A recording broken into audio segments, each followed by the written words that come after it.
Nordic. Nordic TV. Dans la boutique de Nordic, retrouvez Nordic Magazine et Biathlon Magazine. Mais aussi la première bande dessinée sur le biathlon. Nordic. La boutique. mynordic.fr.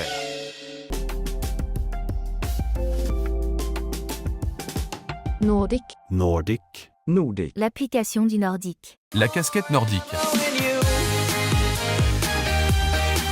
Les plus beaux, les plus belles. Ont sur la tête la casquette nordique. La casquette nordique. mynordic.fr. Nordic est sur Facebook et tous les réseaux sociaux. Rejoignez-nous.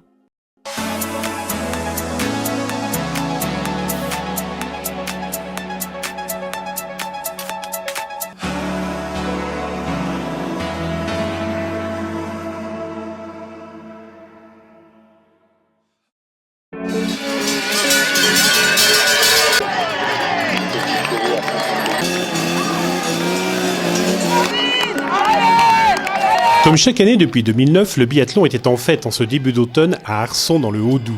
La famille était au complet, avec une armée d'athlètes dont 79 étrangers.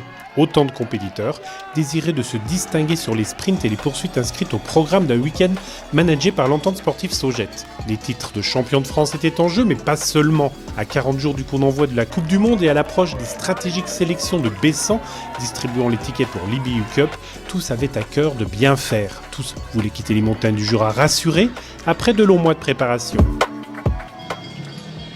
Le samedi, dans le camp des filles, ce fut le cas de Chloé Chevalier, auteure d'un dernier hiver difficile après avoir contracté une mononucléose. Depuis, la tricolore reléguée en équipe de France B au printemps s'est remise au travail. Et après un été studieux, la Villardienne a montré de belles choses. Voilà, ça reste des courses de prépa, mais par contre vraiment je la prends aujourd'hui avec beaucoup de plaisir parce que je savais plus si j'étais capable de matcher avec les filles. Donc voilà, c'est un beau 10 sur 10. Sur les skis, il y a des choses intéressantes maintenant. Voilà, l'hiver n'est pas encore là, mais en tout cas, ça donne du baume au cœur. Chloé Chevalier est parvenue à résister à Lou Jean Monod sur les skis roux dans le dernier tour. Elle l'a finalement emporté pour 8 dixièmes de seconde. Ça fait une deuxième place et c'est pas joué à grand chose aujourd'hui. Oui, je pensais pas que j'allais réussir à rattraper ces 10 secondes sur la dernière partie, donc je sais pas si j'aurais pu les trouver quelque part, certainement que oui.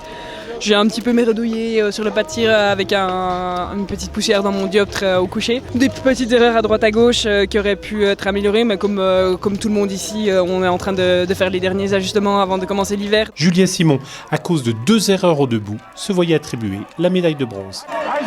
Justine Brézabouchet finissait à la 11e place. La Vosgienne Amandine Mangin terminait quant à elle 6e derrière Gélone Guigona et Jeanne Richard. Elle l'emportait chez les U22. En U19, victoire de Léna Moretti, 15e au scratch.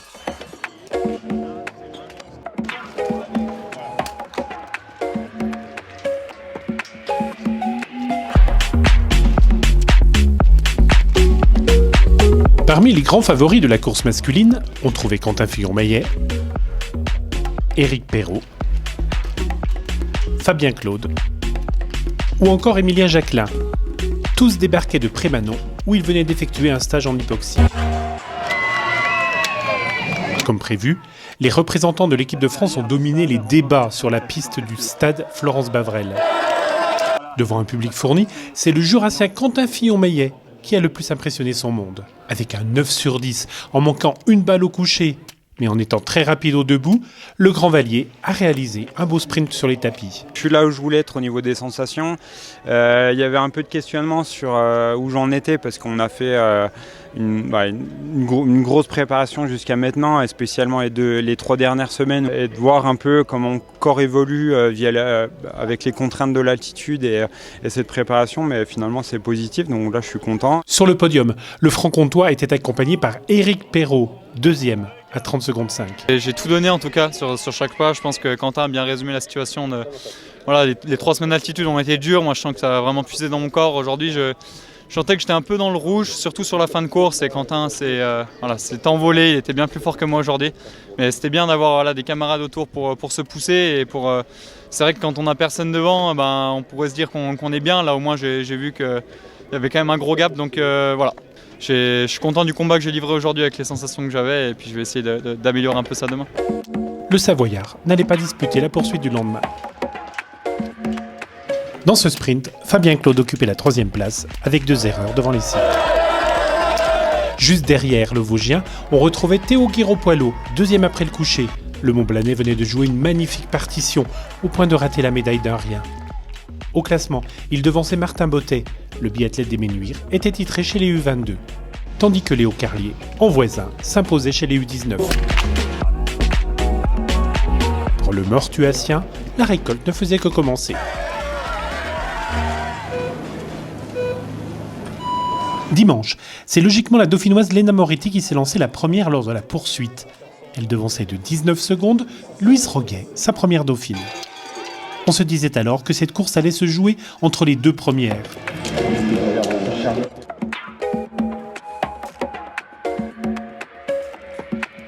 Après 2 tours, c'est néanmoins une bagarre à 3 à laquelle nous assistions, puisque Lola Bugeaud, parfaite sur les 2 couchers, revenait sur sa coéquipière du comité du Mont-Blanc. Le duo pointait alors à plus d'1 minute de la leader villardienne. Cette dernière semblait intouchable. Seulement, sur les passages en position debout, où elle connaît régulièrement des difficultés, Léna Moretti craquait en commettant 2, puis 3 erreurs. Ça a craqué un petit peu sur le dernier tir, qu'est-ce qui s'est passé? J'étais hyper fatiguée et stressée aussi de partir en première position. Donc tout le long de la course, je sentais que j'allais craquer à un moment donné ou à un autre. Et du coup, ça s'est fait sur le dernier tir. Mais franchement, je suis quand même contente de mes 2 courses ce week-end. Sur la ligne d'arrivée, l'Iséroise, 3e, était devancée par Louise Roguet. Je suis arrivée et j'ai direct vu sur la cible de Léna qu'elle avait un peu craqué sur le dernier tir. Du coup, je sais pas, j'ai essayé de me dire reste dans ton tir et fais ce que tu sais faire. J'en sors quand même une, mais ça a suffi et du coup, je suis contente de ce résultat. Roguet, Bugeaud, Moretti. Tel était au final le tiercé dans l'ordre.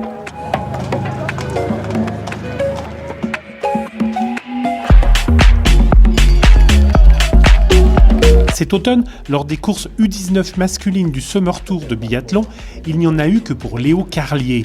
Nouveau membre du groupe Excellence 2030, le biathlète du ski club Val-de-Morteau a tout simplement été intouchable. Auteur du doublé sprint court poursuite en septembre après Manon, il récidivait à Arson. Par un beau dimanche ensoleillé, il s'est tout bonnement baladé. Après les 2 couchers, parfaits, le haut-jurassien Enzo Bouillet et l'allemand Lukas Tenheimer ne pouvaient plus l'atteindre. À mi-course, le franc-comtois comptait effectivement plus d'1 minute 40 d'avance sur son premier dauphin. Seul au monde et libéré, il commettait ensuite 3 erreurs sur ses 2 bouts et s'offrait malgré tout une victoire facile. Ça fait plaisir de gagner les 4 courses et maintenant il va falloir continuer sur se lancer sur les sélects début décembre, fin décembre plutôt, pour aller chercher des courses internationales. Mais ça fait toujours plaisir, c'est sûr, de gagner ici à la maison. Lukas Tenheimer finissait 2e à 1 minute. Puis, ce fut Antonin Guy qui franchissait la ligne d'arrivée, décrochant une médaille de bronze qui, dans sa tête, avait bien plus de valeur. C'est qu'il venait de réaliser un bel exploit. Il avait pris le départ en 12e position. Ça fait depuis Prémanon que c'est un peu compliqué. Vraiment, je galère, j'ai envie de dire. Autant psychologiquement plutôt psychologiquement en fait. Mentalement, c'est compliqué. Tout a changé cette année. On a intégré le groupe junior de la Fédé, donc ça fait beaucoup de changements d'un coup, mais j'ai réussi sur la dernière, à me remettre dans le droit chemin, à aller chercher quelque chose qui me plaît. En vrai, c'est un peu comme une petite victoire pour moi. Dans l'après-midi, la poursuite féminine des championnats de France de biathlon promettait un beau spectacle. Il faut dire qu'elle mettait aux prises les athlètes de la meilleure équipe du monde. En tête, au début de la course, à la suite d'un sprint rondement mené, Chloé Chevalier et Lou Jean Monod partaient en éclaireuse. Après un premier tir à 4 sur 5, elle voyait cependant revenir Julia Simon, parfaite face aux cibles. C'est donc un groupe de 3 qui abordait le dernier coucher de la compétition, où Chloé Chevalier, avec 3 erreurs, sautait.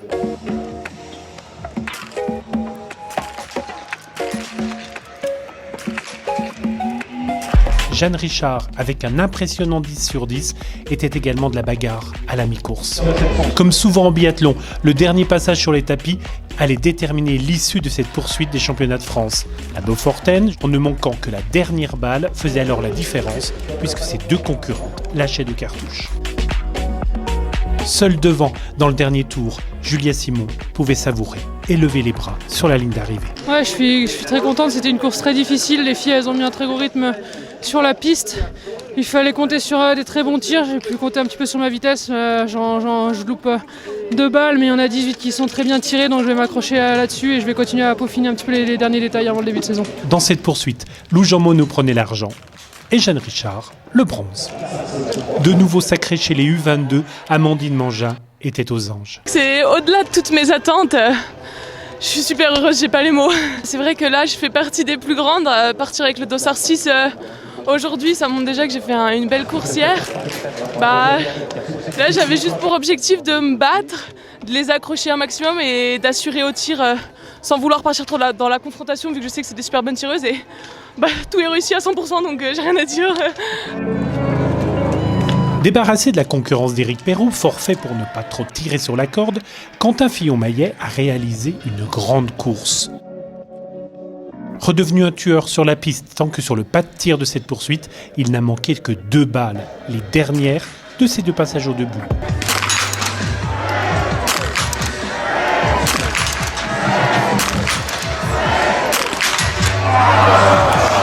Avec ce 18 sur 20, le Grand Vallier l'emportait, donc en solitaire, avec près d'une minute d'avance sur son dauphin, Émilien Jacquelin. Désolé, j'ai cassé un peu le suspense, mais voilà, j'avais pas la volonté de laisser revenir, j'avais aussi la volonté de valider aussi les bonnes sensations d'hier, que ce soit physiquement ou sur le tir, donc c'est chose faite et ouais, je suis satisfait parce que ça faisait longtemps que je n'avais pas fait un beau Summer Tour comme celui-ci avec des vraies belles sensations, lucides sur le tir. Donc voilà, c'était un régal. C'était pas mince à faire aujourd'hui. Je suis content de ne pas avoir terminé au sprint avec quelqu'un parce que le dernier tour allait être dur. Mais en tout cas, je suis très satisfait de ce week-end et très satisfait de la préparation pour le moment. Donc ça, c'est super. 6e au départ, le Villardien s'est montré à son aise sur les skis roux, ce qui lui a permis de rattraper Fabien Claude, finalement bronzé. L'étonnant Martin Bottet, vainqueur U22, terminait 5e pour la 2e fois du week-end. Ouais, ça fait du bien à notre groupe, à tripler les 2 jours, du coup c'est super, on est content, notre coach aussi il est content je crois. Je pars avec 8 secondes d'avance sur Corentin. Et je pars avec Emilien juste devant Émilien Jacquelin, du coup j'essaye de suivre dans le premier tour, c'est un peu dur. C'est sympa de rivaliser avec les meilleurs aujourd'hui ? Bah ouais, ça fait un peu bizarre de les voir juste à côté quand tu les vois à la télé tout l'hiver. Et ouais, c'est super sympa. On fait du bruit pour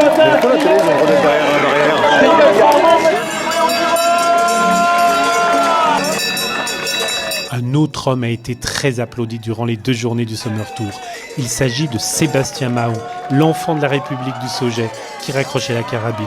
Un au revoir riche en belles amitiés et en émotions. Ouais, c'est beaucoup d'émotions et puis j'ai vécu des bons moments ici. C'est pour ça que je me retrouve entouré avec toutes ces belles personnes. Et c'était difficile de finir, mais c'est cool. Voilà, on ferme un beau chapitre et puis autant le fermer dans la bonne humeur parce que c'est comme ça que j'ai envie de terminer.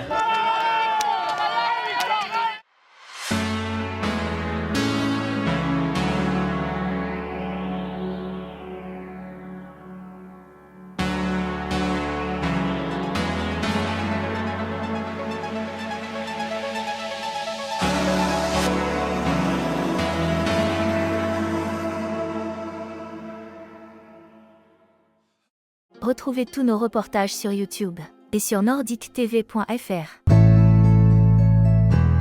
Nordic. Nordic TV.